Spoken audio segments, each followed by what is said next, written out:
الله وفيه هدى للمتقين صدق الله العظيم وصدق رسوله النبي الكريم القدير ونحن على ذلك من الشاهدين الحمد لله رب العالمين.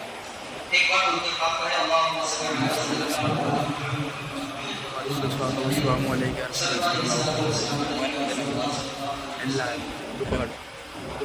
آج کی رات جو ہے وہ تین اعتبار سے بہت اہم. سب سے پہلے تو یہ کہ یہ جمہور علماء کے نزدیک یہ شب قدر یعنی 27ویں شب جو ہے جمہور علماء اس کو شب قدر قرار دیا. تو اس اعتبار سے یہ بہت اہم ہے.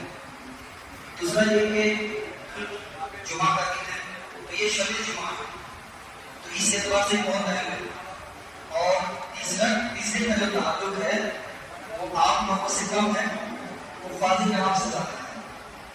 اس لیے کہ آج کی شب تقریباً 33 وسیلے ہوتی ہیں اور موسٹ زیادہ تر وسیلوں میں ختم قرآن ہوتا ہے یعنی قرآن پاک مکمل ہوتا ہے تراویح میں. تو اس کا تعلق خاص طور پر فاضل نام سے ہے.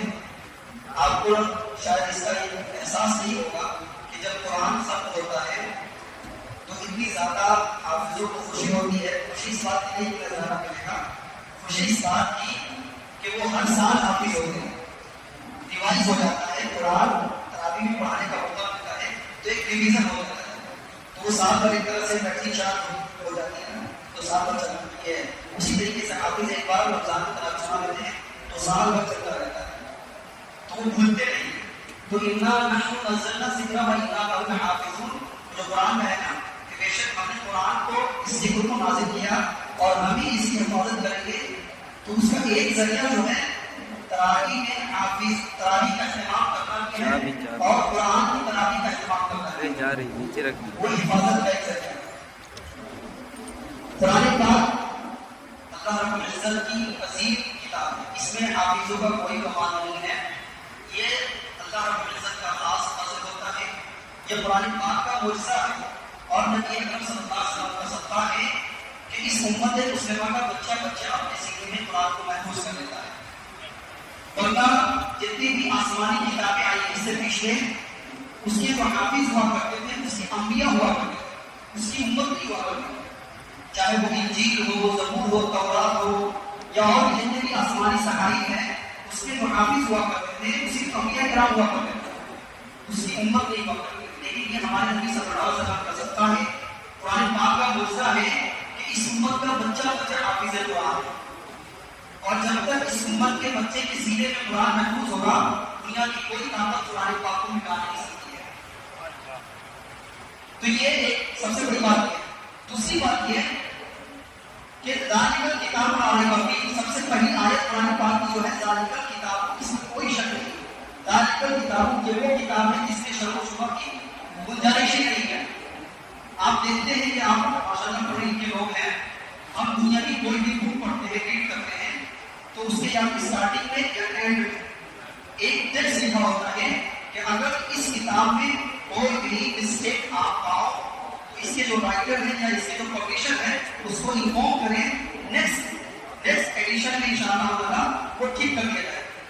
یہ بڑے بڑے رائٹر لکھتے ہیں کیونکہ ان کو یقین ہوتا ہے کہ ڈاکیومنٹ میں لکھنے میں مسٹیک ہو سکتا ہے. لیکن اللہ رب العزت کا کلام وہ کلام ہے کہ جب پہلی آیت شروع ہوئی تو اس آیت سے شروع ہوئی ذالک الکتاب لا ریب فیہ, کہ دنیا والوں اس میں غلطی ڈھونڈنے والوں سنو یہ وہ کتاب ہے جس میں شک و شبہ کی کوئی گنجائش ہی نہیں ہے. یعنی غلطی ڈھونڈنا تو دور کی بات ہے, اس میں شک کرنا بھی اہل ایمان کے لیے کفر ہے. تو یہ وہ کتاب ہے. اس کتاب کا پڑھنا, سننا, دیکھنا, چھونا سب عبادت ہے. لیکن آخری بات میں آپ سب سے گزارش کروں گا کہ قرآن پاک کے نزول کا جو مقصد تھا صرف اور صرف یہ نہیں تھا کہ ہم اسے پڑھیں, صرف یہ نہیں تھا کہ ہم اسے صرف سنیں, صرف یہ نہیں تھا کہ ہم اسے اچھے کپڑوں میں سجا کر کے تاج کی زینت بنا دیں, اس میں خوشبو سے معطر کر کے اوپر رکھیں. قرآن پاک کا مقصد یہ نہیں تھا کہ صرف ہم صرف اس کو بوسہ دیں, سینے سے لگائے, سر کو رکھیں, ہمارے گھر میں کسی کا انتقال ہو جائے تو قرآن خوانی کروا دیں, اس سارے ثواب کے لیے مرحومین کے نام پہ بخشش کروا دیں. یہ تبلیغی مقصد نہیں تھا. یہ سب چیزیں ہیں ثواب ملنے کا, لیکن قرآن پاک کا کوشش کرتا ہوں، اللہ کرے کہ سمجھ میں آ جائے کہ ایک بادشاہ اپنی سلطنت میں ایک لیٹر لکھ کر کے جو اس کے معتمد ہوتے ہیں اس کے حوالے بھیجتا ہے کہ یہ جو لیٹر ہے اس میں کچھ احکام ہے، کچھ فرامین ہیں، کچھ آرڈرز ہیں، اس کو نافذ کرنا ہے۔ وہ بادشاہ کی طرف سے وہ خط ان کے جتنے بھی حکماں ہوتے ہیں، جو عمرا ہوتے ہیں، جو کمانڈر ہوتے ہیں، ان تک وہ لیٹر پہنچتا ہے۔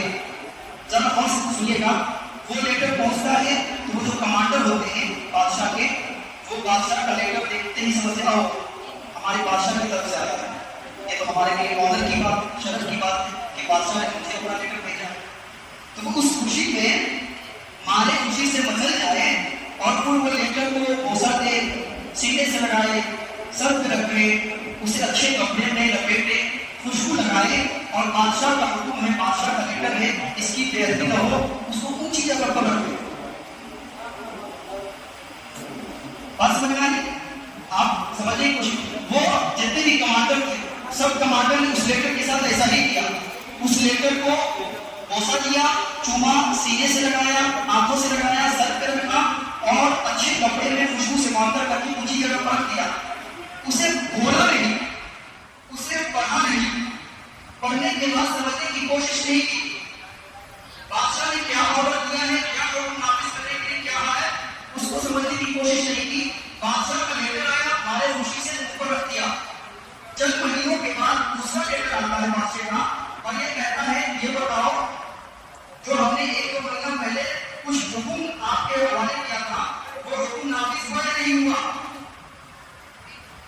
آپ کو سارے کمانڈر یہ کہیں گے کہ بادشاہ سلامت، بادشاہ حضور آپ کا لیٹر ہم تک تو پہنچا، لیکن ہمارے ادب کے بے ادبی نہ ہو جائے،